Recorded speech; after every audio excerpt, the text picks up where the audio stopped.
All right, court is calling 2023 CR 1642, State of Texas versus Janelle Garza. Can our parties approach and announce for the record for the state? Hank Wilkins for the state. Defense. Elizabeth Russell for Janelle Garza. Are you Janelle Garza? Yes, Your Honor. Counsel, you received all the discovery. Did you review it with your client? I did, Judge. Court will find that the state is in compliance with discovery. Ms. Garza, I'm showing you what's entitled Application for Deferred Adjudication of Community Supervision. Did you review that with your attorney? Did you understand it? Did you sign it? Yes, Your Honor. Showing you what's entitled True Bill of Indictment. Did you review that with your attorney? Did you understand it? Yes. Counsel, do you waive the reading of the indictment? We do, Judge. State, are you proceeding on the indictment as presented? Yes, Your Honor. All right. Ms. Garza, I'm showing you what's entitled Court Admonishments. Did you review that with your attorney? Did you understand it? Yes, Your Honor. And did you sign it in all the appropriate places? Yes, Your Do you understand you're charged with the offense of unauthorized use of a vehicle? That's a state jail felony. The range of punishment is anywhere from 180 days up to 2 years in the state jail facility and up to a $10,000 fine. Yes. After reviewing state's exhibits 1 and attachments, the court will find there is sufficient evidence to find you guilty. The court will defer finding of guilt as you've applied for deferred adjudication. Are we proceeding with sentencing? We are, Judge. Anything you wish to say on behalf of your client? Yes, Judge. Ms. Garza, at the time of the offense, had been a drug addict for several years. When she was arrested, it was her first felony arrest, and it scared her. It scared her enough to get clean and to get a job. Since May 10th of this year, she's been clean. She did it on her own without going to rehab because she couldn't afford to go to rehab. And she's been clean for over 6 months. She has reconciled with her mother, and she's been employed since June of this year. She is a different person than the person that committed this offense because she understood and is willing to take responsibility for exactly what happened and wants to move forward with her life. She understood a change was necessary. And I think the person that you see today is a different person than the person that committed this offense. So we would request you place her on deferred adjudication because of that for the 2-year period and just follow the state's recommendation, Judge. And what did you do? Like No, with regards to this offense. what did I do? Yes. What do you mean? What did I do? I mean, you're here for unauthorized use of a vehicle. Oh, So what did you do? I took someone's vehicle without their permission. All right, because the police report is saying, at least he's saying he was drugged after meeting a female at a bar. That's what I mean, you seem shocked. That's what's in the police report. Have you read it? I went over it. It's just Yes. I didn't read that exact part. Oh, that yeah, said it that says- he was drugged, but I understand. So was he drugged? No. And then he said his debit card was taken without his permission as well. I did not take his debit card. Well, they found it in your purse. That's what the police report says. Because it says right here, I don't Victim- remember them saying anything about that, and I No. don't remember having the debit card or anything. it says, according to the original case number, victim had been drugged after meeting a female at the bar. Victim allowed the female to take him home in his vehicle. After waking up, he discovered his vehicle was gone with the keys, cell phones, and multicolored debit card. He found out later in the day his debit card had been used at a local gas station. The stolen vehicle, which is what we're here today, was found today, had the keys in the ignition, and had no signs of tampering in the steering column. Victim stated he never gave any consent to take or use his vehicle and wanted to process with charges. Victim gave us consent to process and search the vehicle. While searching the vehicle, victim's debit card was found inside her purse.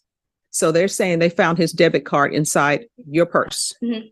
You're saying, No, I'm saying I understand what you're saying. I don't recall them ever saying that, or them telling me that, or of them ever saying that they found a debit card in the purse. If they did, yeah, that's what they say right here. I understand. I just don't recall them ever telling me that personally, or them ever bringing Well, that up. wait a second. This is what the police report says. The debit card was a multicolored debit bank card. I also found a gray camouflage bag in the trunk with some work gear and victim's work identification card. Suspect, that's you, was advised of her rights and asked why victim's debit card was in her purse. Suspect said she found it in the vehicle and thought it belonged to her friend. The bag in the trunk, she said, was already there. She said she didn't know the vehicle was stolen. So the debit card was found in your purse. Mm. When you're drug tested today, what are the results going to be? I'll be clean. All right, so we'll do a drug test today, then I'll come back with sentencing. All right, are you all ready? Yes, All right, we're back on the record in 2023 CR 1642. State versus Janelle Garza.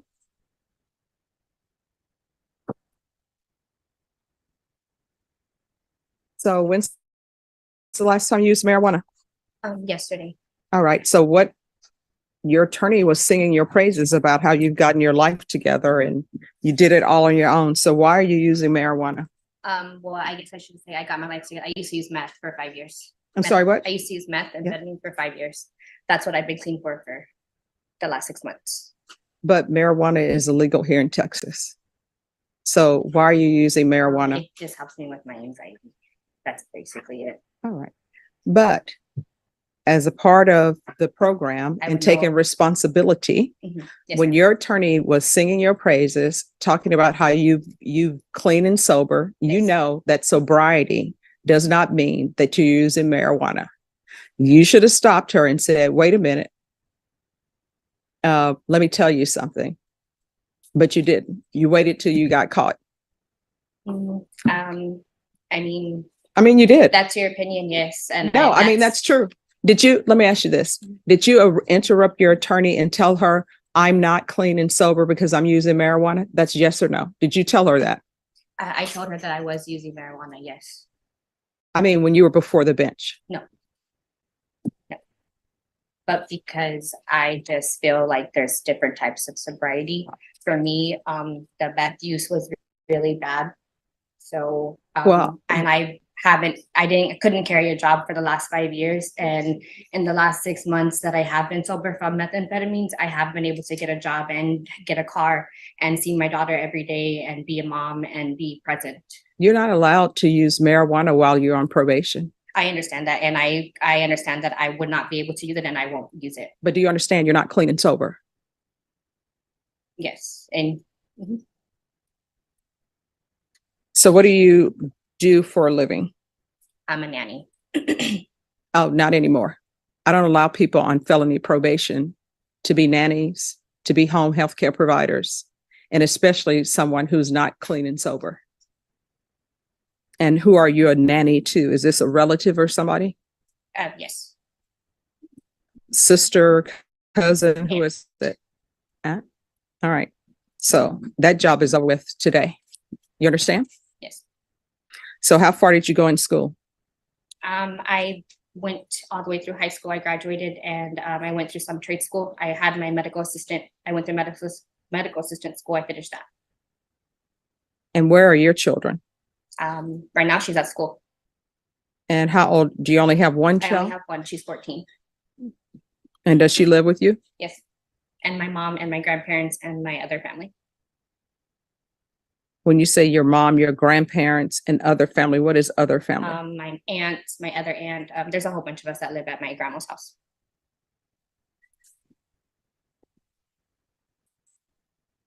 All right. This is what the court is going to do. Are there any other questions? No, Your Honor. All right, there's a $500 fine that will be probated. 3 years deferred adjudication. Going to do a TAP evaluation, follow recommendations. If they recommend inpatient treatment, we'll start with intensive outpatient treatment. There's going to be 90 sober meetings in 90 days. I'm going to want her tested for levels. If the marijuana levels go up, then we're going to address that. Yes. There is going to be the UA hotline.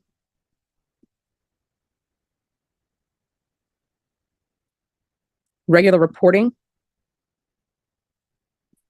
by Zoom or in person.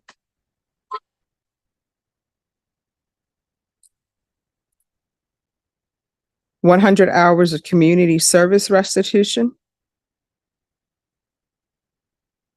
Parenting classes.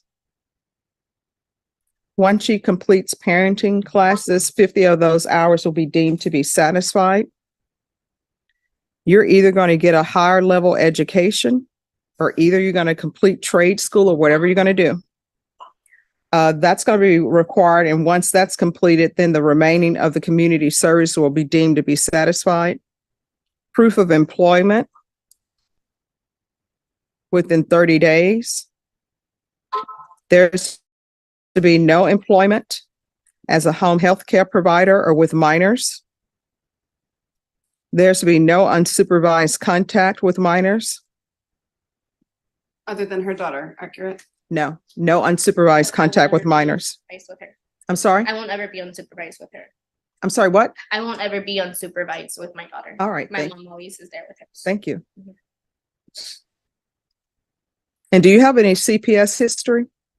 There was a long time ago, but they were both closed and dropped, All right, and what was the CPS history concerning? due to my meth use. Okay. I'm gonna want field visits.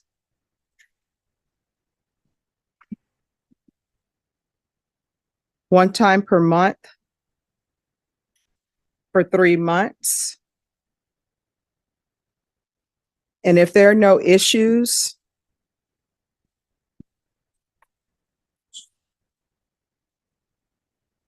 then it'll be one time every 4 months.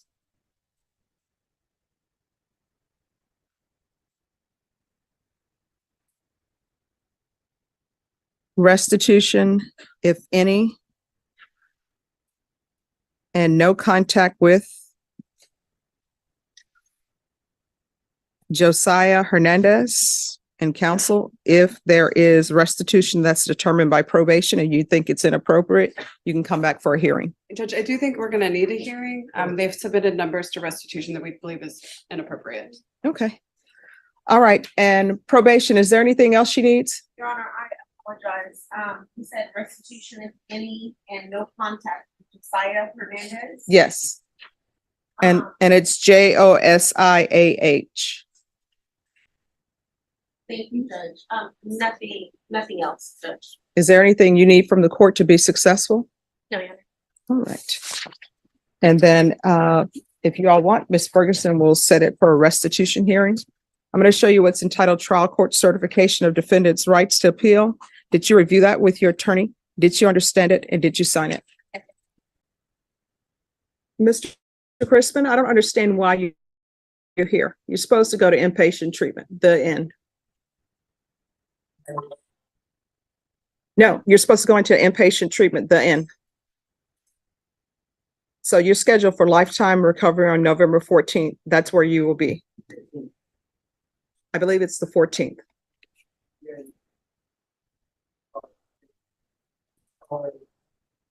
Here's the thing. I don't know. I think you're here to talk to me because you don't want to go to inpatient treatment. Is that correct? No, my question is, do you want to go to inpatient treatment? Yes or no? All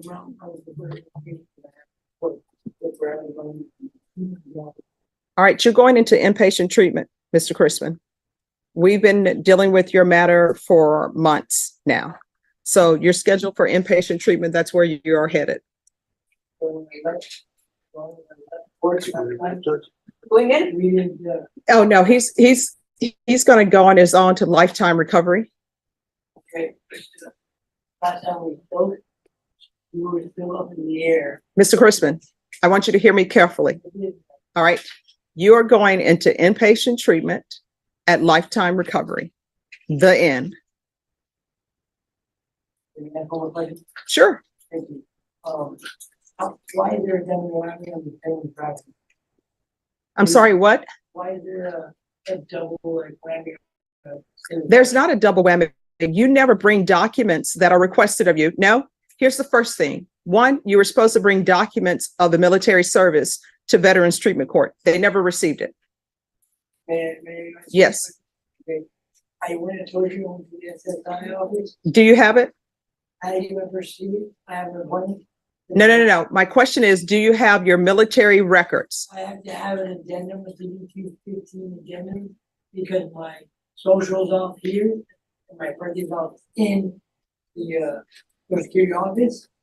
The only way they're gonna accept it is I had to get a birth certificate. By the way, I get a birth certificate, because I had to have my father be living in California or it's even longer. I have 30 to 60 days to get, because that's what we spoke about.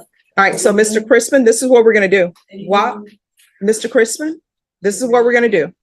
While we are waiting you to get those documents, you'll be in inpatient treatment at Lifetime Recovery. And then Lifetime Recovery will make sure you have ample opportunity to get whatever paperwork that you say you need.